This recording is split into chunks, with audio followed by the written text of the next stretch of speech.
आदरणीय दर्शकबिन नमस्कार। मिथिला नेपाल टेलिभिजनको यो प्रदेश बहसमा यहाँ सबैलाई स्वागत गर्दछु। म प्रेमचन्द्र झा। प्रदेश बहसको मुख्य लक्ष्य हाम्रो देशमा संघीयता आएपछि प्रदेशहरूको निर्माण भयो। 7वटै प्रदेश कस्तो काम गरिरहेछ त? संघीयता आयो, संघीयतामुखी काम भइरहेछ या विगतमा नेपाल जतातिर थियो केन्द्रीकृत त्यतितिर जान खोजिरहेछन्? धेरै कुराहरू आइरहेछ बजारमा कि स्थानीय तहका राजा प्रदेश तह बन्न चाहेका छन् र प्रदेश तहको राजा संघ तह बन्ने प्रयास गरिरहेछ। गुनासो गर्नुहुन्छ स्थानीय तहका नेताहरू प्रदेशको र प्रदेश तहका नेताहरू संघको। तर के सत्यता हो? यस्तै कुराहरूलाई चिर्नको लागि, यस्ता कुराको ध्रुव सत्य पत्ता लगाउनको लागि हामी विभिन्न बहसहरू गराउने गर्छौँ प्रदेश तहमा रहेर। त्यस अन्तर्गत हामी प्रदेश स्तरीय नेताहरूलाई निम्त्याउने गरेका छौँ। आज हामी यही सन्दर्भमा आफूलाई संघीयताको रक्षक मान्ने प्रदेश नम्बर 2 जसले अहिलेसम्म नाउँ पनि राख्न सकेको छैन, मधेसको नारामा जितेको दल अहिले शासनमा छ। दुईटै दलहरूको अहिले एकीकरण पनि भइसकेको अवस्था छ। राजपा र तत्कालीन सपा समाजवादी पार्टी दुवैको एकीकरण भएर जसपा बनिसकेछ। त्यसको सरकार चल्दैछ। आफूलाई संघीयताको पृष्ठपोषक भन्छ। तिनकै सरकार छ त्यहाँ, तर संघीयताको अनुभूति जनताले गर्न पाइरहेछ त? यही कुरामा केन्द्रित भएर आज हामी बहस गर्नको लागि प्रदेश 2 को आर्थिक मामला तथा योजना मन्त्रालयका राज्य मन्त्री उषा यादवजी, जो महिलाको प्रतिनिधित्व पनि त्यहाँ गर्नुहुन्छ, उनलाई हामी निम्त्याएका छौँ। हामी सबभन्दा पहिले स्टुडियोमा स्वागत गर्न चाहन्छौँ उषाजीलाई। उषाजी, तपाईँलाई स्वागत छ हाम्रो स्टुडियोमा। धन्यवाद। अहिले कोरोनाको बिगबिगी अर्थात् यो पेन्डेमिकको रूपमा, महामारीको रूपमा विश्वव्यापी रूपले आयो। नेपाल पनि त्यसको प्रभावबाट वञ्चित छैन। दिनानुदिन बढ्दै गइरहेछ र त्यो नेपालभित्र पनि प्रदेश 2 मा सबभन्दा बढी कोरोना पीडितहरू देखिएको छ। यो कोरोना पीडित प्रदेश 2 मा बढिनुको मूल कारण के होला जस्तो लाग्छ यहाँलाई? मूल कारण भन्नुहुन्छ भने एउटा त जनघनत्व छ त्यहाँ, र हाम्रो 2 नम्बर प्रदेश बोर्डरसँग, हाम्रो भारतको बोर्डरसँग नजिक छ। नजिक भएको हुनाले उताबाट जुन पारीबाट जुन कोरोना सङ्क्रमितहरू आउनुभयो त्यसकारण चाहिँ बढी भएको छ। अनि ठिक छ, यो दोष तपाईँ दिँदै हुनुहुन्छ कि बोर्डरको पारीबाट आउने जुन नेपालीहरू छन्, भारतमा काम गर्ने नेपालीहरू प्रदेश 2 का बढी छन्, त्यहाँबाट फर्केर आउँदाखेरि कोरोना लिएर आइरहेका छन्।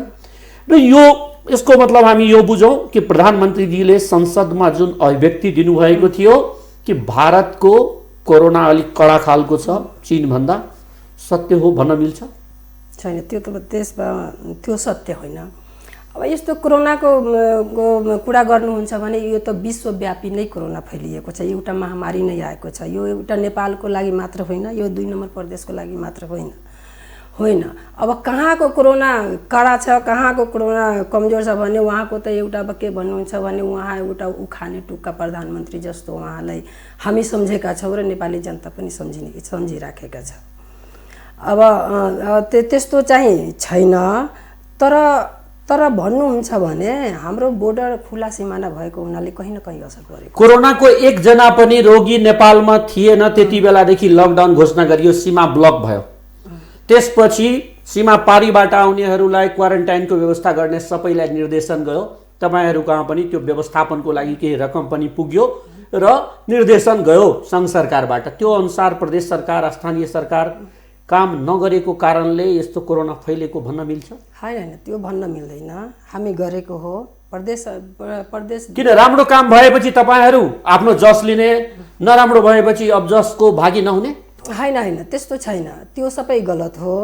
हामी राम्रो काम गरेका छौँ। हाम्रो क्षमता र हाम्रो जनशक्तिले जति हाम्रो क्षमता र जति जनशक्ति छ त्यसले हामी धेरै हाम्रो प्रदेश नम्बर 2 का जुन समस्याहरू छ कोरोना सम्बन्धी त्यो सबै समाधान भइरहेकै छ।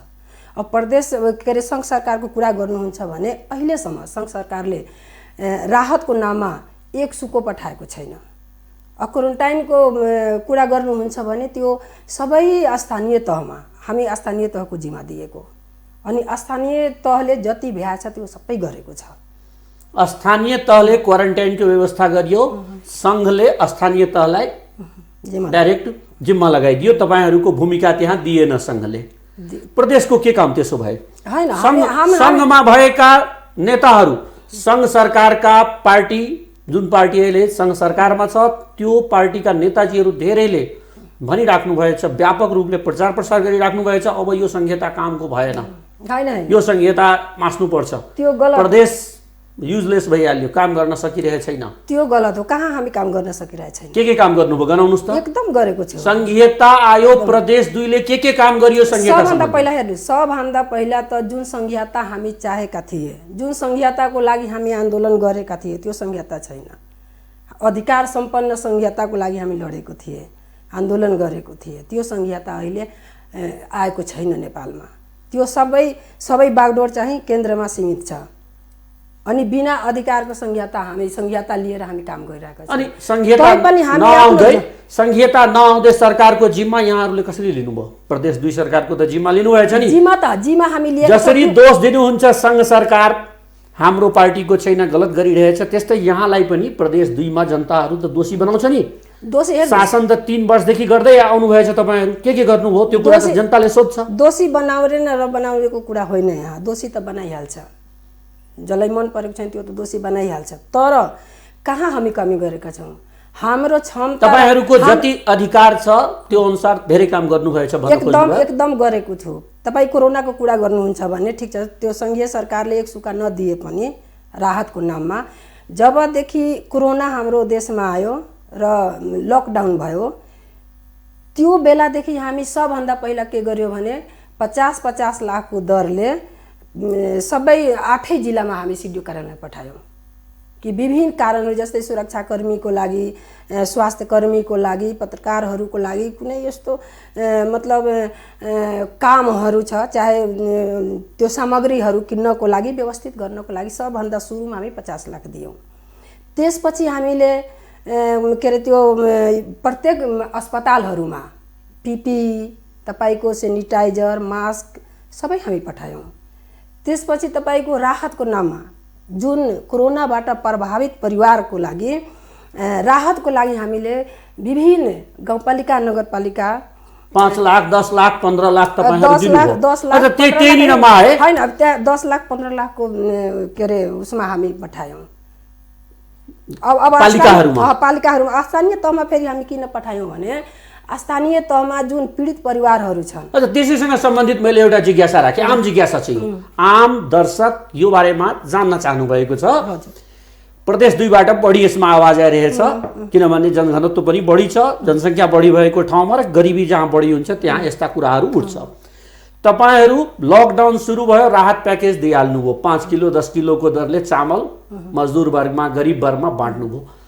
आज 4 महिना बितिसक्यो, त्यही 5 किलो चामल चल्दैछ कि गरिबहरूको घरमा? हैन, त्यो त छैन, त्यो त चल्ने कुरा होइन, तर पनि हामी त्यसको व्यवस्था गरिरहेछौँ। अनि त्यो 5 किलो चामल यसको मतलब बालुवामा फाल्नुभयो या पानीमा तपाईहरु राख्नुभयो? हैन, बालुवामा फालेको होइन, धेरै राहत पुगेको छ। कार्यकर्तालाई बाँड्नुभयो? 5 किलो चामलले धेरै राहत पुग्छ। जोसँग 2 बिघा 4 बिघा जग्गा थियो त्यस्ताहरूलाई राहत दिनुभयो र गरिबहरू कहाँ पुग्न पाएन भनेर भनेको त्यो अनियमितता त स्थानीय सरकारले, त्यसको जिम्मा स्थानीय सरकारले हामी त इमानदारी पूर्वक स्थानीय तहलाई दिएको हो। किनभने कि स्थानीय तहको हरेक गाउँमा कुनै न कुनै के अरे प्रतिनिधिहरू, जस्तै वार्ड सदस्यको रूपमा कहीँ न कहीँ जनप्रतिनिधिहरू छ अनि उनीहरूले त्यो गाउँको जुन गरी खाने परिवारहरूको अवस्था उहाँहरूको सामनेमा छ अनि तिनीहरूलाई त्यो मापदण्डभित्र त्यो परिवारहरूलाई उहाँहरूले वितरण गर्नुहुन्छ भने इमानदारीपूर्वक हामी दिएको हो। तर उनीहरूले त्यो इमानदारीपूर्वक वितरण गर्नु भएन अनि त्यसमा हाम्रो दोष त छैन। त्यहाँनिर गलत भयो। अब अर्को प्याकेज दिनुपर्ने थियो या थिएन, त्यससँग यो प्याकेज नदिनु त्यसपछि के कारण भयो होला कि यति लामो समय भइहाल्यो, राहत प्याकेज केही गएको छैन, अझै जनतामा आक्रोश छ, भोकले त्यही प्रदेशमा मान्छे मरेछ। धनुषाको नगरायन नगरपालिकामा जठी सिमानामा आइरहेको भारतबाट भोकले मरेको मान्छे आयो, कुराहरू को जिम्मेवार त्यसको? त्यो त अब हेर्नुहोस् बोर्डरमा त्यो कुरा गर्नुहुन्छ भने त्यो त इन्डियाबाट आएको अनि उतैबाट उहाँ अब बिरामी हुनुभएको थियो अनि बोर्डरमा सुरक्षाकर्मी कसको छ त सङ्घीय सरकारको हो त्यो जिम्मा त सङ्घीय सरकारले लिनुपर्छ सुरक्षाकर्मी थियो त्यहाँ किन त्यसरी भयो त्यो खाली प्रदेश सरकारको दोष त छैन त्यसमा एकछिन उषा यादव मन्त्री हुनुहुन्छ आर्थिक मामला तपाईको योजना बनाउने काम हो कुनै पनि त्यस्तो अपरझट कुरा आयो त्यसमा रकमान्तर गर्नुपर्ने हुन्छ बजेट त्यो विषयमा हामी कुरा गरौँला तर त्योभन्दा पहिले उषा यादव एउटा मधेस आन्दोलनसँग जोडिएको व्यक्ति पनि हामी हेर्छौँ महिला नेतृत्व जो विकास हुँदै हुनुहुन्छ नेतृत्वतिर जाँदै हुनुहुन्छ तपाईले राम्रो मान्छे त्यहाँको युवामा पनि तपाईको छाप एउटा राम्रो छ भन्नुस् त प्रष्ट रूपले कोरोनासँगको जुझाइमा प्रदेश 2 को सरकार कतिको सफल भए जस्तो लाग्छ यहाँलाई सफल भयो मैले तपाईले अघि नै भने उहाँको प्रदेश सरकारको क्षमता र जनशक्तिले भ्याएकै छ गरेकै छ हेर्नुस् अहिले तपाईँ भन्नुहुन्छ त्यो त भयो पहिलाको कुरा त्यो हामीले राहत दियौँ के अरे जिल्लामा पठायौँ तपाईको त्यो औजारहरू विभिन्न औजारहरू त्यो हामी त्यसको व्यवस्था गर्यौँ त्यसपछि तपाईको यो पीसीआर मसिन प्रत्येक जिल्लामा त हैन हामी एक जिल्लाको अन्तरालमा जस्तै पर्सामा छ भने बारामा छैन बारा र पर्साको त्यो एउटा पर्साको पीसीआर मसिनले भइहाल्छ भनेपछि रौतहट र तपाईको सर्लाहीको एउटाले हुन्छ भन्दा 4 वटा जिल्लामा हामी पीसीआर मसिन जडान गर्यौं त्यसपछि त्यो के रे किटको व्यवस्था गरेकै हो तपाई त्यो अहिले भेन्टिलेटर खरिद गरेकै हो 500 बेडको तपाईको कोरोनाको त्यो 500 बेडको सही के रे बनाउने कोरोना सम्बन्धी त्यो हामी गरेकै हो त त्यहाँ तर कुरा त आइरहेछ नि प्रदेश 2 मा पीसीआर मसिन खरिदको लागि कमिसनमा कुरा मिलिरहेछ छैन अब त्यो कमिसनको कुरा त अब भन्नुहुन्छ भने जेमा पनि प्रदेश सरकारको यति बदनामी छ सत्यता कहीं छैन तर बदनामी मात्रै छ केही त होला कसैले हैन तपाई भन्नुहुन्छ जबसम्म आगो बलेको हुँदैन धुवा त आउँदैन नि हैन त्यो धुवा छोड्नुस् प्रमाण छ पहिला मन्त्री भएको कारणले तपाई स्वीकार नगर्नु हैन त्यो तपाईको कुरा हो त्यो एकदम सत्य छैन बदनामी मात्रै हो प्रदेश सरकार तर किन रोकियो खरिद प्रक्रिया किन रोकियो कसैले भन्दै होला विभिन्न कारणले होला त्यो कमिसनकै कारणले हुन्छ भने कुनै जरुरी थोरै छ त्यो विभिन्न कारणले यहाँ आर्थिक मामला मन्त्री हुनुहुन्छ राज्य मन्त्री हुनुहुन्छ त्यो हिसाबले यहाँ एउटा कुरा भन्नुस् लगभग बजार मूल्य पीसीआर मसिनको 42 लाख जति पर्दो रहेछ तर 1 करोडमा खरिद संघ सरकार पनि गर्छ र त्यही 1 करोडमा खरिद प्रदेश सरकार पनि के कारण हुँदो रहेछ मन्त्रीजी अब त्यो कारण 42 लाख पर्ने चीज 1 करोड सम्म पुग्दो रहेछ कहाँनिर यसको अब त यो त त्यो खरिद बिक्री गर्ने त्यो व्यापारी र त्यो किन्नेलाई थाहा होला त्यो कुरा मलाई थाहा छैन किन त्यसरी हुन्छ भने त्यो त तपाई भन्नुहुन्छ भने जतिखेर पनि तपाई संघीय सरकारको यो स्वास्थ्य मन्त्रालयको पनि त्यस्तै हामी सुनेको ओम्नीवाला केस अनि त्यो के रे किटको अनि त्यसलाई आधार टेकेर प्रदेश सरकार पनि त्यही अनुसार गर्न खोजेको हो हैन प्रदेश सरकार त त्यसमा अब संघले भ्रष्टाचार गरियो भने हामीले किन नगर्ने भने होला अलिकति कहीं न कहीं त्यो कुरा मलाई त्यति थाहा छैन के त्यो किन हुन्छ त्यो त व्यापारीको काम हो त्यो तपाई मन्त्री हुनुहुन्छ राज्य मन्त्री हुनुहुन्छ यस्ता सामग्री खरिद गर्ने जिम्मा तपाईको पनि हुन सक्छ तपाईलाई पनि दिएको होला राज्य मन्त्रीको काम नै यस्ता खरिद प्रक्रियाहरुमा व्यवस्थापन कुराहरु हेर्ने त्यो भएपछि मलाई थाहा हुन्छ तपाईले जिम्मा पाउनु भए छैन त्यो खरिद बिक्रीको जिम्मा हाम्रो छैन अर्थ मन्त्रालयको खरिद बिक्रीको जिम्मा छैन त्यो अर्थ मन्त्रालयले त पैसा दिने हो त्यो रकम विनियोजन गर्ने हो अनि किन्ने जिम्मेवारी त सम्बन्धित मन्त्रालयको हो त्यसकारण अर्थ मन्त्रालयको किन्ने जिम्मेवारी अरु मन्त्रालयले काम राम्रो गर्न सकेन भन्ने त्यसलाई रोकेर बजेट रोक्ने जिम्मा तपाईहरुको हुन्छ रकमान्तर गरिदिने जिम्मा तपाईहरुको हुन्छ त्यो अधिकार हाम्रो छ अझ यो कोरोनाको कालमा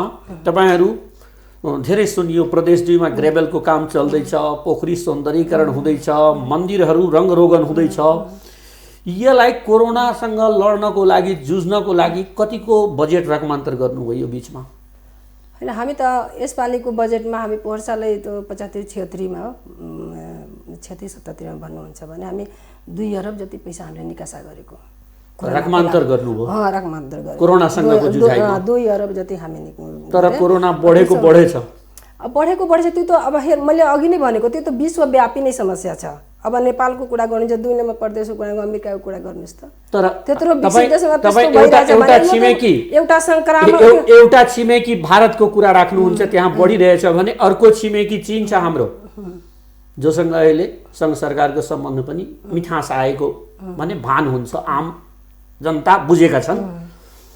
त्यहाँनिर पूर्ण रूपले नियन्त्रित भइसकेको छ, खुलिसकेको छ बजार। त्यहाँ खै त्यसको त तपाईँहरू कपी दिनुहुन्न? त्यो त उहाँहरूको अब कसरी व्यवस्थित गर्नुभयो, सिक्नुपर्ने त राम्रो राष्ट्रबाट होइन? सिकिरहेछौँ हामी। हाम्रो त सबभन्दा अन्तिममा आयो नि कोरोना हाम्रो देशमा, हामी त गइरहेकै छौँ। हाम्रो कहाँ छ त्यति? तपाईँ भन्नुहुन्छ भने जति विदेशहरूमा छ त्यति त हाम्रोमा छैन, तर हामी व्यवस्थित गइरहेछौँ। आशा पनि छ कि हामी यो महामारीबाट हामी जोगिन्छौँ र बाँच्छौँ भने। अलिकति आवाज आइरहेछ धेरै प्रदेश 2 को विभिन्न मन्त्रालय, आर्थिक मामला मन्त्रालयमा नहोला, किनभने डाइरेक्ट तपाईँहरू बजेट खर्च गर्नुहुन्न, तर भ्रष्टाचार अलिक व्यापक बढेको छ भन्छ। छैन त्यो मैले होइन, त्यो एकदम सत्यता छैन, त्यसमा सत्यता छैन, त्यो कुरालाई म मान्दिनँ र त्यो छैन पनि। यो डिपिआर सौन्दर्यीकरणको लागि पोखरीहरू डिपिआर गर्दाखेरि 10%, यो 20% लिएको छ।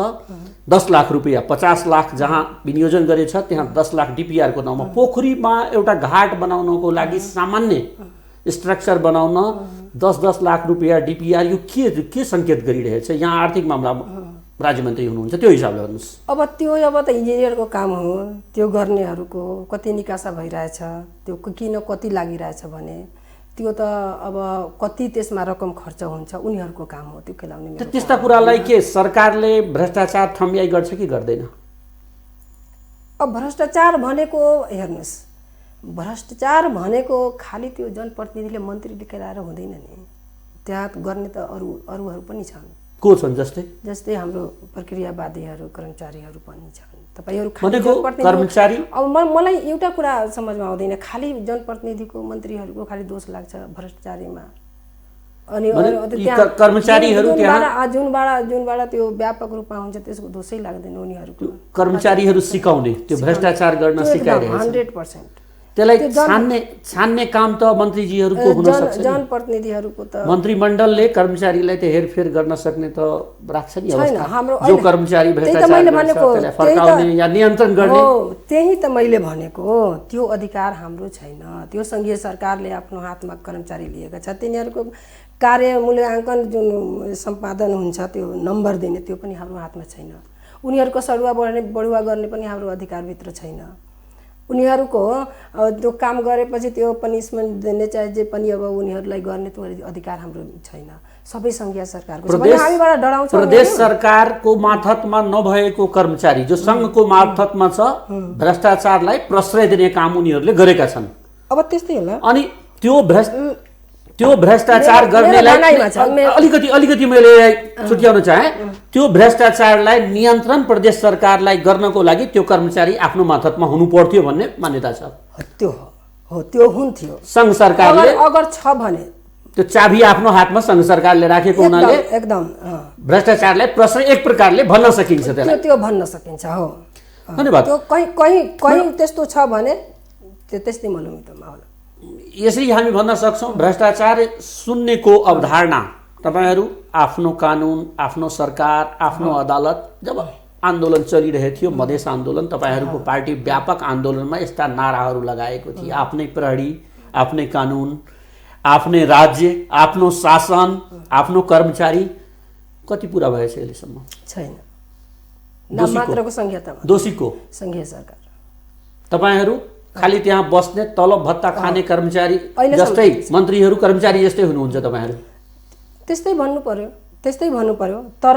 तर हामीले यदि परिवर्तन गर्न सक्नु भएन भने त बाटो प्रशस्त गर्नु पर्यो नि, छोड्नु पर्यो नि। त्यस्तो सरकारमा बस्नुको त कुनै औचित्य छ? हामी लडिरहेका छौँ मुख्यमन्त्रीजी पटक हामी एकदम लडिरहेका छौँ। हामी एकदम लडिरहेका छौँ। जुन अधिकार हामीले पाएको छैन त्यो अधिकारको प्राप्तिको लागि हामी त्यो मन्त्रालयमा बसेर पनि हामी एकदम लडिरहेका छौँ र हाम्रो विश्वास पनि छ हामी लडेर लिन्छौँ। कर्मचारीलाई तपाईहरू सिधा पाड्नुहुन्छ जो भ्रष्टाचारलाई प्रश्रय गरिरहेछ। सबै अधिकार हाम्रो भित्र पर्यो भने हामी एकदम सबै थोक हाम्रो राम्रो गर्छौँ र प्रदेश सरकारलाई, हाम्रो 2 नम्बर प्रदेशलाई जुन जनताले जुन सपना देखेका छन्, जुन सपना हामीले देखेर यो आन्दोलन गरेको र संहिता ल्याएको त्यो सपना हामी पुरा गर्न सक्छौँ। एउटा कुरा भनिदिनुहोस् त, आफ्नो सरकार, आफ्नो कानुन, आफ्नो कर्मचारी, आफ्नो प्रशासन सम्पूर्ण कुरा आफ्नो भन्ने नारा दिनुभयो, आफ्नो सरकार बनिसक्यो, तपाईँहरू सरकारमा गइसक्नुभयो, सरकारको तलब भत्ता खान सुरु गरिसक्नुभयो, बाँकी कुराहरू ल्याउन कसले पहल गरिदिनु पर्ला? हामी सबैले पहल गर्ने। फेरि आन्दोलन गर्नुपर्ने कि सडकमा आएर फेरि केही शहीद बनाउनु पर्ने कि के गर्ने त? आन्दोलन गर्नै पर्छ। आन्दोलनको विकल्प छैन। सरकारमा बस्नुको हामी त एकदम हामी आग्रहपूर्वक निवेदन गरिरहेछौँ सङ्घीय सरकारलाई। पटक पटक हाम्रो मुख्यमन्त्रीज्यू जानुहुन्छ, उहाँहरूलाई आग्रह गर्नुहुन्छ कि यो चाहियो त्यो चाहियो। जस्तै हामी विभिन्न, जस्तै तपाईँ भन्नुहुन्छ भने प्रहरी विधेयक हामी ल्यायौँ, लोकसेवा विधेयक ल्यायौँ, धेरै किसिमका विधेयकहरू ल्यायौँ। तर प्रहरी विधेयक त रोकिएछ नि। अरू त्यही त रोकिएछ। तपाईँहरू प्रहरी विधेयकमा पहिले लेखिदिनु भयो यहाँको प्रहरीले अल्पसङ्ख्यकको अधिकार संरक्षण गर्नेछ, यस्ता कुराहरू आइरहेको थियो। के हो त्यो? अध्ययनको कमी हो कि होइन? अन्जानमा त्यस्तो लेखियो कि जानी जानी लेखिएको? प्रहरी कानुन अल्पसङ्ख्यकको अधिकार संरक्षण गर्नेछ भन्ने लेख्नुभएको थियो। के भएको त्यस्तो? अल्पसङ्ख्यक भनेको को हो त्यो जनता होइन? अल्पसङ्ख्यकको अधिकार संरक्षण गर्नेछ प्रहरीले, प्रदेश प्रहरीले भन्ने लेख्नुभएछ। त्यो अल्पसङ्ख्यक भनेको जनता होइन भनेको बहुसङ्ख्यकको अधिकारले संरक्षण गर्ने छैन। सबैको हुनेछ। प्रस्तावनामा त्यस्तो कुरा आएको व्यापक भएको थियो। खाली अल्पसङ्ख्यकै मात्रै लेखेको छैन, सबैको लेखेको छ। त्यो हुन सक्छ, कहीँ त्रुटि हुन सक्छ, त्यसलाई सच्याउन सकिन्छ, त्यो सच्याउन सकिन्छ। अरू प्रदेशहरू आफ्नो द्रुत गतिले कामहरू अगाडि बढाइरहेको अवस्था देखिएको छ, तर प्रदेश 2 अलिकति काममा सुस्ती कहाँ बढाएको अलि मन्त्रीजीहरू बीच पनि एकरूपता नभएको, क्याबिनेटमा अलिकति कहीँ विवाद देखिएको। के रहेछ यो वास्तविक? कुन नजरले तपाईँहरू देख्नुहुन्छ कि अरू प्रदेशले काम होइन? अरू प्रदेशले काम बढाइसक्यो द्रुत गतिमा र प्रदेश नम्बर 2 बढाएको छैन। तपाईँकै छिमेकी प्रदेश नम्बर 1 ले आफ्नो बजेटको 60% भन्दा बढी खर्च गरेछ। तपाईँको प्रदेशले अहिलेसम्म 8% मात्रै विगतको बजेटलाई खर्च गर्न सक्यो। कारण के हो? अब भन्नुहुन्छ भने यो बजेट हाम्रो 8% मात्रै खर्च भयो भने त्यस विभिन्न कारणहरू छ। त्यो मैले भनेको त्यो कारण गराउनु पर्यो नि। कारण यहाँले मन्त्रीजीले यति भनिएर पुग्दैन। आम दर्शक हेर्दैछन् र जान्न चाहन्छन् कि त्यो काम किन रुक्यो, 8% बजेट मात्रै किन खर्च भयो? यहाँले भन्नुहुन्छ, तपाईँ सुन्नुहुन्छ, हामी के गर्ने त? त्यो कर्मचारी कसरी हामी त सरकार भनेको नीति बनाउने हो कि होइन? त्यसमा पनि यहाँको मन्त्रालयले योजना बनाउने हो, खर्च गर्ने होइन। कार्यान्वयन कसले गरिदिने त? कार्यान्वयन त कर्मचारीले गर्छ कि गर्दैन? ब्युरोक्रेसीको असहयोग रह्यो भन्ने एकदम असहयोग र तपाईँले प्रमाण सहित मैले भन्छु। मेरै क्षेत्रमा तपाईँ भन्नुहुन्छ भने म पनि मन्त्रालयमा, मलाई पनि पहिला थाहा थिएन मन्त्रालय भनेको कर्मचारीको खालि यसै, तर मैले 2 वर्षदेखि त्यो मन्त्रालयमा बसिरहेका छु। कर्मचारीहरूले एकदम मतलब सबैलाई म भन्दिनँ, कोही इमान्दार पनि छ, तर मतलब यो संहितालाई असफल पार्ने, कामै नगर्ने मानसिकता भएको कर्मचारीहरू त्यहाँ छ। जो काम गर्ने त्यो भ्रष्टाचार गराउने, बाँकी काम नगर्ने, एकदम काम होइन, त्यो भ्रष्टाचारको कुरा नगर्नुहोस्, कामै नगर्ने जस्तो। अब तपाईँ हामीहरू बजेट ल्याउँछौँ, प्रक्रिया यति न बनाइदिन्छ। अब 3 महिनामा तपाईँको सचिवको सरुवा हुन्छ, कर्मचारीको सरुवा हुन्छ। जुन कर्मचारी त्यहाँ छ त्यो इमान्दारीपूर्वक त्यहाँ मन्त्रालयमा बस्दैन। अब तपाईँ भन्नुहुन्छ, मैले उदाहरणको रूपमा म भनिरहेको छु, त्यो मेरो मन्त्रालयमा 11 बजे, कहिले के अरे 2 बजे, कहिले 10 बजे आउने, 1 बजे हिँड्दिने, त्यस्तो किसिमका पनि मैले हेरेको। अनि मैले सचिवसँग कुरा गरेको, किन हो यसरी? आउनु पर्यो, किन काम गर्दैन? समयमा आउनु पर्यो भनेपछि उहाँले के भन्नुहुन्छ कि के गर्ने? अब उहाँले भनेपछि, कडाइ गरेपछि उहाँले भन्नुहुन्छ मैले सरुवा गरिदिन्छु, म 2 नम्बर प्रदेशमा बस्दिनँ भने यो के हो त? यस्तो म एकदम साँचो कुरा भनिरहेको छु। त्यसकारण कर्मचारीलाई केही नभन्ने, सरुवाको डर देखाउने, यहाँ नबस्ने, त्यस्तो किसिमको त्यहाँ प्रदेश नम्बर 2 मा छ। अरू भन्नुहुन्छ जिल्लाको भन्नुहुन्छ भने प्रक्रिया तपाईँको एउटा फाइल तलको सामाजिक विकास मन्त्रालयबाट एउटा फाइल अर्थ मन्त्रालयमा आउनको लागि 18 दिन, 1 महिना, 2 महिना लाग्छ। किन लाग्छ? त्यस्तो किसिमको त्यहाँ रवैया छ कर्मचारीको। कर्मचारी फाइल आउँछ, फाइलको थाहै लाग्दैन, त्यस्तो त्यहाँ भइरहेको छ। कामै गर्ने मानसिकता छैन त्यहाँ कर्मचारीहरूको। अर्को कुरा, तपाईँ जिल्लामा जानुहुन्छ, अब जति गरेर पनि हामी भन्नुहुन्छ भने 2 नम्बर प्रदेशका मन्त्रीहरू इमान्दारीपूर्वक काम गरिरहेको छ दिनरात।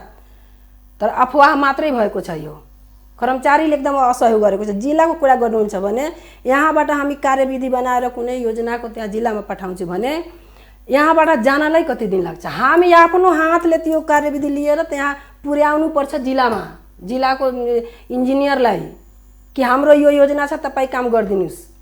कतिचोटि त यस्तो भएको छ, एउटा पुल बनाउनेमा त तपाईँले मैले उदाहरण भन्छु, एउटा पुल हाम्रो क्षेत्रमा एउटा पुल छ, पुल हाम्रो पर्यो, त्यसको डिपिआर 4 सालै गरेको, अनि यहाँबाट त्यो योजना कार्यविधि जानको लागि त्यहाँ इन्जिनियर त्यहाँ डीको यस्तो मानसिकता, यहाँबाट उसले त्यहाँ हाम्रो मान्छे जान्छ कि होइन, यहाँबाट कार्यविधि गयो, कार्यविधि त्यहाँ काम गर्ने अख्तियारी जुन हुन्छ नि, त्यो अख्तियारी यहाँबाट गयो, त्यहाँ अख्तियारीलाई कहाँ गरिदियो त्यहाँ भन्छ अख्तियारी छैन। अनि त्यहाँ अख्तियारी जब गयो त भन्छ डिपिआर छैन। डिपिआर जान्छ भने भन्छ अख्तियारी आएको छैन। अनि मैले आफ्नो टेबलबाट अख्तियारी त्यहाँ पठाएको, अनि मैले आफै त्यो भौतिक मन्त्रालयमा मैले धेरै रिस उठ्यो। अनि म आफै भौतिक मन्त्रालयमा गएँ अनि डीसँग कुरा गरेँ, के हो यो, अब अख्तियारी आएपछि डिपिआर छैन, डिपिआर आएपछि अख्तियारी छैन, यो के हो नौटङ्की, किन यसरी गर्नुहुन्छ तपाईँहरू? त्यस्तो किसिमको भइरहेछ। अनि यसपालि पैसा फ्रिज भयो, सुन्नुहोस्, त्यो पैसा हाम्रो 91 लाख फ्रिज भयो, त्यो बनेन। अनि यसपालि फेरि त्यो गएको छ, अनि यसपालि अब काम अगाडि बढेको छ। त्यही कारणले बजेट खर्च हुन पाइरहेको छ। तपाईको एउटा अर्को सिँचाइ कर्मचारीको असहयोग भन्नुभयो, सुन्नुहोस् न, आम दर्शकले बुझ्ने भाषामा भन्नुस् त के सर्टमा छोटोमा। म प्रमाण सहित मेरो जिल्लाको संघीय सरकारबाट एउटा सिँचाइ योजना छ, त्यहाँ गएको छ। त्यो सिँचाइ योजना त जमानादेखि त्यस्तै थियो, अहिले केही मतलब उ सब गरेर हामीहरू त्यसको प्रक्रिया अगाडि बढाएका छौँ। त्यहाँका डीले यो नगर्ने, त्यहाँ 50 लाख रुपियाँ गएको थियो, त्यो कामै नगरिकन बोलाएर यो अख्तियारी यसमा अख्तियारको चिठी आएको छ अरे यस्तो भनेर भन्ने के अध्यक्षलाई डराउने काम नगर्नु। धेरै समस्या छ। तपाईँ भन्नुहुन्छ भने प्रदेश नम्बर 2 मा धेरै राजनीतिक भइरहेको छ। त्यो प्रत्यक्ष रूपमा चाहे अप्रत्यक्ष रूपमा म यहाँ ठोकुवा भनिरहेको छु, प्रदेश सरकारको 2 नम्बर प्रदेशमा काम नगर्नको लागि, विकास नगर्नको लागि, समृद्धि के अरे त्यहाँको समृद्धि नहुनको लागि धेरै षड्यन्त्र भइरहेको छ। र यो षड्यन्त्र एउटा संघीयता असफल गर्नको लागि अब म त ठोकुवा भन्छु, संघीय सरकारबाट भइरहेको छ। संघीयता मन पराउनेहरू संघीयता मन नपराउनेहरूको यो षड्यन्त्र हो। तपाईँ भन्नुहुन्छ भने काम नहोस्, किनभने जनतामा आक्रोश, किनभने कर्मचारी भनेको संघीय सरकारको मातहतमा छ, अनि कर्मचारीहरूले यस्तो असहयोग गरिरहेको छ भने हामी कसलाई दोष दिन्छौँ त? हामी संघीय सरकारलाई दोष दिन्छौँ, अरूलाई दोष दिनु त भएन। अनि प्रदेश सरकारको कुरा गर्नुहुन्छ भने प्रदेश सरकारले जति योजनाहरू ल्याएका छन्, गौरवका योजनाहरू, कृषिमा तपाईँ हेर्नुहोस्, सिँचाइको हेर्नुहोस्, प्रदेश गौरवको योजनाहरू दुईटा पाउनु भएछ तपाईहरु। संघ सरकारले त ल्याएको योजनाहरू पनि छ ठुलो। अहिले तपाईको भन्नुहुन्छ भने संघीय सरकारको बजेट आयो, संघीय सरकारको प्रदेश नम्बर 2 मा कुन योजना आएको छ ठुलो गौरवको योजना तपाईँ हेर्नुहोस् त, कति योजना आएको छ। अनि विभेद छैन त? विभेद भनेपछि सिँचाइको दुईटा ठुलो। अनि तपाईँ भन्नुहुन्छ रकम कसरी खर्च हुन्छ त? काम गरेपछि नि खर्च हुन्छ, कामै गरेन भने कसरी खर्च हुन्छ? मन्त्रीजी एउटा कुरा प्रश्न पार्नुस् त, तपाईहरु योजना बनाउने मन्त्रालय कहीं यस्तो त छैन तपाईहरुको योजनै गलत ठाउँमा गइरहेछ जहाँनिर कर्मचारी खेल्न पाउने अवसर छ, त्यसकारणले बजेट खर्च भइरहेछ छैन? अब गलत कसरी भन्नुहुन्छ तपाईँ? हाम्रो प्रदेश संघीयता स्थापित गर्नको लागि बनेको सरकार, तपाईहरु संघीयताको हामी नै रक्षक हौं, मूल रक्षक। उपेन्द्र यादवजीलाई संघीयताको जनक भन्नुहुन्छ, संस्थापक भन्नुहुन्छ, त्यो पार्टीको सरकार त्यहाँ उपेन्द्र यादवजीको ड्रिम तपाईहरु पूरा गर्ने त्यहाँ योद्धाहरू हुनुहुन्छ। अहिलेसम्म प्रदेशमा संघीयता मुखी काम के आयो त? धेरै आएको छ। के योजना राख्नुभयो भन्नुस्? तपाईको अब तपाईँ भन्नुहुन्छ भने मुख्यमन्त्री कार्यालयको एउटा योजना बेटी पढाऊ र बेटी बचाऊ भयो, स्वच्छता अभियान त्यो त्यस्तै छ। तपाईहरु भन्नुहुन्छ बेटी बचाऊ पढाऊ, महिला हिंसा कम गर्ने सबभन्दा ठुलो योजना हो त्यो। तपाईँ भन्नुहुन्छ भने हाम्रो कृषि मन्त्रालयको हेर्नुहोस्, त्यो कोल्ड स्टोरको कुरा गर्नुहुन्छ, त्यो तपाईको भैँसी पालन पशुपालनमा अनुदानहरू, तपाईँ विभिन्न कृषि कार्यको लागि तपाईँ कृषि सामग्रीहरू कृषि सडक को अवधारणा तपाईँको प्रदेश सरकार बनेदेखि कृषि क्षेत्रमा उत्पादन कति प्रतिशतले वृद्धि भयो जस्तो लाग्छ यहाँलाई? वृद्धि भयो जस्तो लाग्छ? वृद्धि भन्नुहुन्छ भने हामी त कामै गर्न यति अवरोध भइरहेको छ भने वृद्धि कसरी हुन्छ? खेतीपातीमा किसानलाई तपाईले अनुदान दिनुभयो, त्यसमा कर्मचारीले के अवरोध ल्यायो? अनुदानमा कृषि अनुदानमा कर्मचारीले अवरोध ल्याएको छ। हो, त्यसमा पनि अवरोध छ। हामीले योजना पठाउँछौँ, तपाईँ भन्नुहुन्छ भने हामीले कार्यक्रम पठाउँछौँ, त्यहाँ कर्मचारीहरू बस्दैन, त्यहाँ बस्दैन। अनि कृषकहरू 50 चोटि जान्छ। हामी भन्छौँ कृषि मन्त्रालयबाट यो कार्यक्रम गएको छ, त्यहाँ तपाईँहरू त्यहाँ गएर फर्म मागेर फर्म भर्नुहोस् भनेपछि उनीहरू बस्दैन त्यहाँ। एकदम लथालिङ्ग छ सर। तपाईँ भन्नुहुन्छ प्रदेश 2 लाई झल्काउने मध्य प्रदेश तपाईहरू नाउँ प्रस्तावित गर्नुभएछ। त्यो हिसाबले मधेसको संस्कृति, मधेसको वस्तुस्थिति, मधेसको जुन विशेषता छ, जानकी मन्दिरलाई छोडेर, जानकी मन्दिर तपाईहरूले बनाउनु भयो होइन, टिकमगढकी महारानीले बनाइदियो हो, तपाईहरू बढी से बढी रङरोगन गर्नुभयो होला, चाहे सङ्घ सरकारले गरे होला। बेटी पढाओ बेटी बचाओ तपाईहरू भन्नुहुन्छ योजना, राष्ट्रपतिजी भन्नुहुन्छ मैले पठाएको योजना हो। अब त्यहाँ पनि कन्ट्रोभर्सी आइरहेछ। अब स्वच्छता अभियान चलिरहेछ। यी सबैले संघीयतालाई कहाँ बल पुगाएछ र प्रदेशको गौरवको कसरी योजना बनियो भन्नुहोस् त? त्यही त हो, सबै चिजमा ओभरटेक। राष्ट्रपतिले कसरी त्यो योजना पठाउनु भयो? किनभने हामीले त्यो प्रदेश नम्बर 2 को गौरवको योजना हो अनि राष्ट्रपति कसरी पठाउनु भयो? बेटी बचाओ बेटी पढाओ प्रदेश 2 को गौरवको योजना हो। प्रदेश 7 मा पनि सहयोग मात्रै गरिदिएको हो, अलिअलि रकम दिएर सहयोग मात्रै गरिदिएको हो। उहाँलाई हामीले सम्मान गरेको, बोलाएर त्यसको उद्घाटन गराएको, हामीले उहाँलाई सम्मानित गरेको, हामीले उहाँले त्यो योजनामा पनि साइकल बाँटिएको, चेलीबेटीहरूलाई 8 कक्षामा पढ्ने विद्यार्थीहरूलाई बाँट्नुभयो।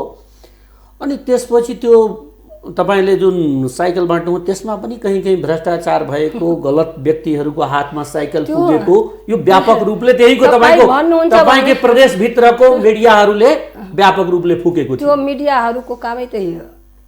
त्यो भ्रष्टाचारी भनेको 2 नम्बर प्रदेशको स्थापना हुने बेलादेखि नै 2 नम्बर पर 5 लाखको काम भएको छैन। त्यसमा भ्रष्टाचारी पैसा भयो। तपाईँ एउटा कुरा भन्नुहोस्, प्रदेश नम्बर 2 को कति रकम छ अनि भ्रष्टाचारी केमा हुन्छ? काम गर्नलाई त पैसा पुगेछ भने भ्रष्टाचारीको रकम छ, साइकलको कुरा जति रकम छ त्यही खर्चा गर्न नसक्ने। विगत जबदेखि सरकार बनियो तपाईहरु पुरै बजेट खर्चा गर्न सक्नु भएको छैन। तपाईलाई मैले भनिसके खर्चा नगर्ने कारण धेरै छ, कर्मचारी कारण होला। तर जुन खर्चा गर्नु हो त्यसमा पनि तपाईहरु त जिम्मेवार हुनुपर्ने हो नि।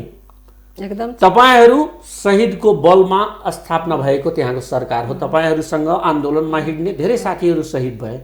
सपना थियो होला शहीदहरु जब जान्थे आन्दोलनमा, तपाईको पनि सपना थियो। वास्तवमा एकदम सत्य भन्नुस्, मनले आत्माले भन्नुस्, एउटा मन्त्री नै उषा यादव एउटा व्यक्तिको हिसाबले, एउटा मधेस आन्दोलनकारीको हिसाबले, महिला नेतृत्वकर्ता, आमाको हृदय ठुलो हुन्छ, पवित्र हुन्छ भनिन्छ, त्यो हिसाबले भन्नुस् त शहीदको सपना कति पूरा गर्नुभयो तपाईहरु? शहीदको सपना त हामीले संघीयता ल्याएर पूरा गरेको।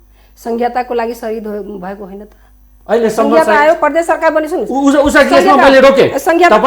तपाई आफै भन्नुहुन्छ तपाईहरु प्रदेश 2 को सबै नेताजीहरु, तपाईको पार्टीको नेताजीहरु संघीयता पूर्ण रूपले आइसकेको छैन।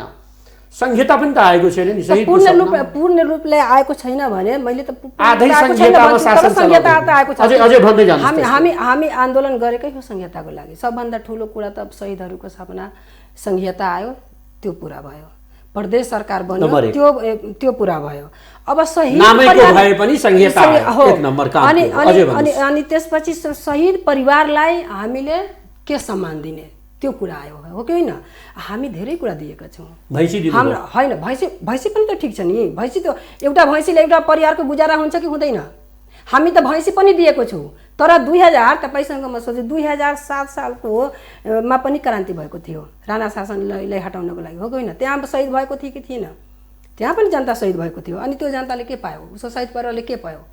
त्यसपछि 2046 सालको कुरा गर्नुहुन्छ, अब त्यहाँ जनता शहीद भएको थिएन नेपालको। अनि त्यो जनताले के पायो त? उहाँहरूले त्यो काङ्ग्रेसको सरकार कतिचोटि बन्यो? तपाईँको भट्टराईजी सरकार प्रधानमन्त्री बन्नुभयो, कोइरालाजी बन्नुभयो, देउवाजी बन्नुभयो। अनि त्यो शहीद परिवारलाई के दिनुभयो त? अनि तपाईँको माओवादी जनविद्रोहको गर्नुहुन्छ भने त्यहाँ कतिजना शहीद भएको छ? अनि त्यो परिवारले के पाएको छ त? अनि माओवादीको नेताहरूले प्रधानमन्त्री बनेन त? उनीहरूको सरकार बनेन, अनि के पायो त? तपाईँ भन्नुहुन्छ भने हामी कार्यक्रममा जान्छौँ। अहिले माओवादी विद्रोहमा माओवादी जनविद्रोह कालको शहीद परिवारको तपाईँ दशा हेर्नुहुन्छ भने तपाईँको हृदय हुन्छ। उनीहरूको बच्चाहरूले अहिले नागरिकता पाएको छैन। अब श्रीमानको त पत्तो छैन, नेपालको कानुन अनुसार श्रीमान भएपछि नागरिकता बन्ने हो। 2007 साल, 2046 साल, 2036 साल, 2063 साल यो शहीदहरूले केही पाएन। त्यस कारणले मधेस आन्दोलनका शहीद पनि केही पाएका हैन। मधेस शहीदका परिवारहरू धेरै थोक पाएका छन्। त्यही कुरामा भन्दैछु तपाईलाई। अनि त्यो महिलाहरू के भन्छ, हामीलाई भन्छ कि तपाईहरू मधेस शहीदका परिवारहरूलाई तपाईहरू राहत दिनुहुन्छ, जागिर दिनुहुन्छ। अनि हामी पनि त मधेसकै छौँ। हाम्रो श्रीमान पनि त यो के अरे देशको लागि मरेको, जान गमाएको शहीद भएको हामी नपाउने त। अनि हामी त्यहाँ हाम्रो यहाँ आँखाबाट आँसु आउँछ त्यहाँ। अनि हामी भन्छौँ कि तपाईहरूको सत्य निरूपण मेलमिलाप कि के जुन छ अहिलेसम्म त्यसको डाटा आएको छैन। अनि त्यो डाटा आएपछि हामी तपाईँले पनि दिन्छौँ भनेर उहाँको मनलाई हामी शान्ति दिन्छौँ। त्यस्तो छ भने मधेस सरकारप्रति कति नेगेटिभ भावना यति छ भन्नुहोस् न। मधेस सरकारप्रति देशभरि नेगेटिभ कुरा होला, विपक्षीहरू एकदम खनिएला, त्यो स्वाभाविक कुरा हो। तर जनताको जुन जिज्ञासा हुन्छ पूरा गरिदिने तपाईँहरूको दायित्व हो। सरकारमा प्रदेश सरकार नम्बर 1 2007 साल, 2036 साल, 46 साल, 2062-63 चाहे 52 देखि लिएर जुन त्यहाँनिर उनीहरूले आन्दोलन गर्दाखेरि 50 लाख शहीदलाई दिन्छौँ हाम्रो सरकार बनेपछि भनेर उनीहरूले कतै भनेको थिएन। तर तपाईँहरूको आन्दोलनमा तपाईँहरूको नेतृत्व पङ्क्तिले केही नेताजीहरूले व्यापक रूपले भाषण गर्नुभएछ, स्टेजबाट बोल्नुभएछ। मधेस सरकार बनियो भने शहीदहरूलाई हामी यसरी सम्मानित गर्छौँ, यसरी हामी उनीहरूको स्मारक बनाउँछौँ, 50 लाख रुपैयाँ उनीहरूको परिवारलाई राहत स्वरूप प्रदान गरिनेछ। स्वीकार गर्नुहुन्छ? हैन, त्यो भन्या होला, त्यो त आन्दोलनको बेलामा भन्ने होला कि भन्नुभएछ? अब भन्नुभएछ जस्तो म पनि सुनेको छु। तर भन्नुहुन्छ भने 50 लाख भन्दा त जागिरको कुरा ठुलो छ नि त। तपाईँ 50 लाख कसैले दिनुहुन्छ भने त्यो खाएर सिध्याउँछ। तर एउटा जागिर दिनु भएपछि उसको करारमा मधेस परिवार शहीद परिवारलाई तपाईँ करारमा पिउन जस्तो कार्यालय सहयोगी जस्तो पदमा तपाईँ सानो पद दिनुहुन्छ काम गर्नको लागि। अनि भन्नुहुन्छ शहीदको लागि हामीले पुरा गरिदियौँ, जिम्मेवारी सिद्धियो। त्यही त हामी कुरा गर्छौँ। अब तपाईँको डिग्री जति हुन्छ त्यही काम पाउँछ नि। हाम्रो नेपाल सरकारले मापदण्ड बनाएको होइन त। अब के अरे पिउनको लागि त डिग्री नै छैन। तपाईँको सुबाको लागि यति डिग्री हुनुपर्छ, तपाईँ अधिकृतको लागि यति डिग्री हुनुपर्छ भनेपछि नेपाल सरकारको जागिर पाउनको लागि त डिग्री हुनु पर्यो नि। अनि जुन मधेस आन्दोलन फेरि निकट भविष्यमा हुँदैछ, हुन्छ पूर्ण संहिता ल्याउनु। अनि त्यसमा भन्नु होला कि जागिर अनुसारको सर्टिफिकेट लिएर आन्दोलनमा आऊ, त्यही अनुसारको जागिर देउला। हैन, हामी त कतै आन्दोलनमा आउनेहरूलाई भैँसी देउला। हैन, अब शहीदको कुरा गर्नुहुन्छ, आन्दोलन कुरा गर्नुहुन्छ भने हामी पनि आन्दोलनमा थिए, हामी पनि शहीद हुन्थे, हो कि होइन? शहीदको लागि कोही आन्दोलनमा गएको छैन, कोही जाँदैन पनि। त्यो त एजेन्डाको लागि जान्छ नि, सत्ता परिवर्तनको लागि जान्छ नि, आफ्नो अधिकारको लागि जान्छ। अनि त्यहाँ अब कसैले गोली ठोकेर त्यो शहीद बनाइदियो भने त्यो त भन्न मिल्दैन नि कि आउनु शहीद म त्यही नि राखेँ। शहीद बन्न कोही जाँदैन, तर शहीद हुन्छ, एउटा आवश्यकता हुन्छ। त्यो कसैले मारेको होला, चाहे कुनै कारणवश मरेको हुन सक्छ, त्यस्तालाई शहीद घोषणा गर्नु हो। तपाईँहरू मान्नुहुन्छ तिनीहरू हाम्रा शहीद हुन्, तिनको लागि तपाईँहरू गर्ने गर्छौँ, उहाँहरूको पूजा गर्छौँ, हामी एकदम सम्मान गर्छौँ उहाँलाई, शहीदलाई। यो शहीदले उहाँहरूकै कारण हामीले आज यो कुर्सीमा छौँ तपाईँको सामने। त्यो सपना नै आधार बन्छ तपाईँहरूको लागि, कार्यकर्ताहरूको लागि। त्यो सपना नै आधार हुन्छ बाँकीको लागि। शहीदको जुन सपना हुन्छ त्यसलाई कसरी पुरा गर्ने, सरकार बन्नेसम्म पुरा भयो, बाँकीमा तपाईँहरू अड्किनु भएछ। अहिले राज्य पक्षले तपाईँहरूलाई त्यो अवसर दिइरहेको छैन, सरकारले तपाईँहरूलाई अवसर दिइरहेको छैन। हामीलाई एक इन्च पनि काम गर्न दिइरहेको छैन। हामी नियम कानुन आफ्नो कानुन, आफ्नो सरकार, आफ्नो प्रशासन भन्नुभएछ, आफ्नै भाषा, आफ्नै भेष पनि भन्नुभएछ। सबै राष्ट्रिय भाषा बन्छ।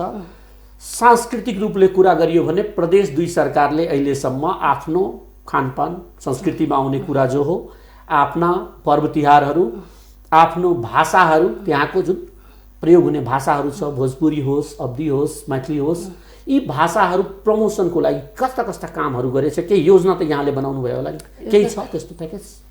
छ त। अस्ति पनि हामीले त्यो बजेटमा भाषा विकासको लागि केही योजना छुट्याएको थिए। त यसपालि त कोरोनाको कारण कामै भएन। धेरै योजनाहरू थियो हाम्रो संस्कृति विकासको लागि, भाषा विकासको लागि, आफ्नो पहिचानको विकासको लागि, यही न हो। त्यसको लागि कार्यक्रमहरू थियो, तर यो कोरोनाको कारणले हाम्रो धेरै कार्यक्रमहरू भएन। प्रदेश 2 सरकार अहिले पनि छ, अहिले पनि हाम्रो रेड बुकमा छ। सामाजिक विकास मन्त्रालयको तपाईँ हेर्नुहोस्, अहिले पनि छ हाम्रो रेड बुकमा। मुख्यमन्त्रीजी पटक पटक मिडियाहरूमा भन्नुहुन्छ केन्द्रले बजेट दिइरहेको छैन, त्यसले कहीँ अर्थ मन्त्रालयबाट यो कुराहरू आइरहेको हुन्छ। अरू मन्त्रालयहरू पनि भन्नुहुन्छ। सङ्घले भन्छ हामीसँग योजनै पठाउनुहुन्न, त्यस्तो कहाँ दिने पैसा, त्यस्तै पैसा बन्डलमा दिन मिल्दैन, योजनामा दिन मिल्छ। योजनै छैन उहाँसँग ठुलो व्यापक योजनाहरू। के रहेछ सत्य तथ्य यसको? हाम्रो योजनाहरू वास्तवमा गौरवको योजनाहरू अहिले छैन, तर हाम्रो सपना छ, हामी बनाउँदैछौँ, हामी बनाउँदैछौँ। भन्नुहुन्छ भने सङ्घीय सरकारको कुरा गर्नुहुन्छ भने उहाँको ऊ मात्रै हो। सधैँखाली त्यही आरोप लाग्छ, काम गर्न सकेको छैन, बजेटै खर्च भएको छैन, बजेटै खर्च भएको छैन। मन्त्रीजी प्रत्यक्ष देखिन्छ नि, तपाईँहरू 8% बजेट खर्च गर्नुहुन्छ, कहिले कहिले 20% गर्नुहुन्छ कुनै वर्षमा। 3वटा फिस्कल इयर तपाईँहरू पार गरिसक्नु। एकदम समस्या त्यही हो। जबसम्म काम गर्न नसक्ने कर्मचारीलाई बहलाएर होस् या मिलाएर होस् या सम्झाएर होस्, बुझाएर होस्, काम गराउने जिम्मा मन्त्रीजीहरूको हुन्छ। सबै गरिसके तपाईँहरू त्यही गरेर हामी इन्सेन्टिभको रूपमा पनि 1 महिनाको थप तलब दिनुभयो। हामी त पाहुना जस्तो राखेका छौँ त्यहाँ मन्त्रालयमा, पाहुना जस्तो सचिवज्यूहरूलाई क्वार्टर दिएर फर्स्ट क्लासको, तैपनि उहाँहरूको मानसिकता छैन। उहाँहरू के कारणले त्यस्तो होला? यो नगर्न चाहने प्रदेश, अरू प्रदेशहरूमा बजेटहरू खर्च गर्दा एकदम व्यापक तरिकाले सिस्टमले कामहरू भइरहेछ। तपाईँ कहाँ काम पनि छैन, भ्रष्टाचारको मुद्दा सबभन्दा बढी अख्तियारमा छ। तपाईँको प्रदेशमा? सबै प्रदेशमा छ, तर प्रदेश नम्बर 2 मा मात्रै छ। तपाईँको सचिवालयको कुरा गर्नु, प्रदेश नम्बर 2 को कुरा गर्नुहुन्छ भने एउटा कुरा तपाईँले भन्छ, सचिव राख्नको लागि कहीँ मापदण्ड छ? स्वकीय सचिव राख्नको लागि मापदण्ड छ अहिलेसम्म कुनै प्रदेशमा? चाहे सङ्घीय सरकारमा छ कुनै मन्त्रीको? छैन। स्वकीय सचिव भनेको के हो? मन्त्रीको विश्वासिलो मान्छे। तर हाम्रो प्रदेश नम्बर 2 मा स्वकीय सचिव राख्नको लागि डिग्री चाहिन्छ। त्यस्तो पनि त्यहाँ गएको छ। तपाईँ भन्नुहुन्छ भने सचिवालयको लागि यति खर्च गर्नुमा छ, सचिवालयमा पनि भ्रष्टाचारी भयो भने प्रधानमन्त्रीको सचिवालयको कर्मचारीहरू कतै जान्छ रकम? अहिले तपाईँ सुन्नुभएको होला, सचिवालय मुख्यमन्त्रीको सचिवालयमा पनि भ्रष्टाचारी भयो रे। त्यो कहीँ देख्नु भएछ? कुनै मन्त्रालयको सचिवालयमा कति पैसा गएको छ? त्यस्ता किसिमका के अरे अवरोधहरू त्यो प्रदेश सरकारभित्र भएको छ। नेपाल पछाडि परेको मूल कारण भ्रष्टाचार रहेछ भन्नु खोज्नुभयो? होइन, अफवाह। प्रदेश सरकारले बदनाम गराउने केही छैन। तपाईँ साइकलको कुरा गर्नु, सबैजनाले भन्छ साइकल वितरण गर्ने। हामी महिला हिंसा कम गर्नको लागि तपाईँ भन्नुहुन्छ भने जहाँ 0 छ, सङ्घीय सरकारले केही गरेको छैन, त्यहाँ एउटा साइकल दिएर त धेरै सहयोग भयो नि। तपाईँ भन्नुहुन्छ साइकल लिएर खाना पकाएर, केटीहरू घरमा खाना पकाएर साइकल लिएर कुदिहाल्छ स्कुल। म्याडम, हामी अन्ततिर आइसकेछौँ। अलिकति मैले जान्न चाहेँ, अहिलेको प्रदेश सरकार अर्थात् लालबाबु राउतको सरकार, मुख्यमन्त्रीजीको यो टिमले काम गरेको, जुन जनताले अनुभूति गर्ने काम गरेको, यदि मार्किङ गर्नु पर्यो, यहाँ शिक्षा पेसाबाट पनि आउनुभयो, शिक्षण पेसामा आउनुहुन्थ्यो लामो समय, त्यही हिसाबले मैले एउटा शिक्षकको हिसाबले यहाँसँग मार्किङ गर्न भन्ने भने प्रदेश 2 सरकारले कति अङ्क दिनुहुन्छ शिक्षामा? इन द होलमा कति प्रदेश सरकारले काम गरेको छ? यो नेतृत्वको सरकारले कति सफल छ काम गर्नमा? 100 पूर्णाङ्कको यदि तपाईँले मापन गर्नु पर्यो भने कति अङ्क दिनुहुन्छ यो सरकारले? अब अङ्कको कुरा गर्नुहुन्छ भने हाम्रो त विभिन्न कारण भयो। अब नयाँ व्यवस्था हैन, नयाँ व्यवस्था, नयाँ सरकार, अनि त्यस अनुसारको जुन मार्क भन्नुहुन्छ त्यो मार्क म दिन सक्दिनँ। त्यो त्रुटि सबैको छ नयाँ भएको हुनाले धन्यवाद म्याडम। त्रुटि कहीँ न कहीँ सबैको त्रुटि छ त अलि मैले जोडे विभिन्न समस्या भएको कारण महिला सशक्तिकरणतिर अलिकति छोटो मैले सानो क्वेसन सानो एन्सर दिनु होला। महिलाहरूले अरू पार्टीमा ठाउँ पाएको छैन, जनता समाजवादीसँग धेरै अपेक्षा राखेको थिए, तर अहिले जुन तपाईको केन्द्रीय पदाधिकारी अथवा अर्थात् तपाईको केन्द्रीय कार्यकारिणी समिति बन्यो, 51 सदस्यीय हालको छ, महिलाको उपस्थिति त्यहाँ कति सन्तोषजनक छ? हुन त जुन संविधानले दिएको 33% त्यो छैन, तर त्यो हुन्छ। हाम्रो पार्टीको अरू पार्टीको कुरा, तपाईहरुको पार्टीको कति धारणा कति छ? कति प्रतिशत हुनु पर्यो महिला? 30%। हामी त 50% मागेको हो। 50% तपाईको पार्टीले समानुपातिक कुरा गर्छ हैन? समानुपातिक हो, तर व्यवहारमा 50% लाई 15% हुँदै छ। महिला पनि आउनु पर्यो नि। एउटा कुरा अर्को मैले जान्न चाहे, प्रदेश 2 आफ्नो सरकार हो, आफैले बनाउनु भयो हो, त्यहाँ महिलाहरू योग्य नभएर या के कारणले क्याबिनेट मिनिस्टर एउटा पनि महिलालाई दिएको छैन? के भन्नु? योग्यको कुरा नगर्नुस्, योग्य त महिला छ, तर त्यही नयाँ चाहिँ हुँदैछ। अहिले हामी राज्य मन्त्री समावेशी सिद्धान्तको पार्टीले पनि त्यहाँ समावेशता दिए छैन। दुईटा राज्य मन्त्रीहरू हुनुहुन्छ, यहाँ र डिम्पल म्याडम, डिम्पल झा, दुईजना हुनुहुन्छ। राज्य मन्त्रीको फेरि कतिको अधिकार छ यहाँले नै व्याख्या गर्नु होला। त्यो यहाँले भन्नु नै भयो कि राज्य मन्त्री हामीलाई केही जानकारी नै हुँदैन, धेरै कुराहरू क्याबिनेटमा बस्न पाउँदैन। क्याबिनेटमा प्रदेश 2 मा एउटा पनि महिला नहुनुले के सङ्केत गर्छ? अब त्यो सङ्केतको कुरा गर्नुहुन्छ भने महिला क्यापेबल छ, तर विभिन्न कारणले हुन सक्छ। हामी राज्य मन्त्री छौँ, सिक्न मौका पनि पाएको छु, म त्यसमा पनि गर्व गर्छु। मेरो पार्टीले मलाई राज्य मन्त्री बनाएको छ, सांसद बनायो, राज्य मन्त्री बनायो। अरू पार्टीमा त अरू प्रदेशमा हेर्नुहोस्। अनि भन्नुहुन्छ भने हाम्रो पार्टीको कुरा गर्नुहुन्छ भने तपाईँ काङ्ग्रेसमा कति % महिला छ? त्यही त उनीहरूले समावेशताको कुरा गरेको छैन। काङ्ग्रेसले या नेकपाले समावेशताको कुरा आन्दोलन गरेर समावेशताको लागि समानुपातिक समावेशताको कुरा तपाईहरुको पार्टी गर्ने हुनाले तपाईलाई मैले जिज्ञासा राखे।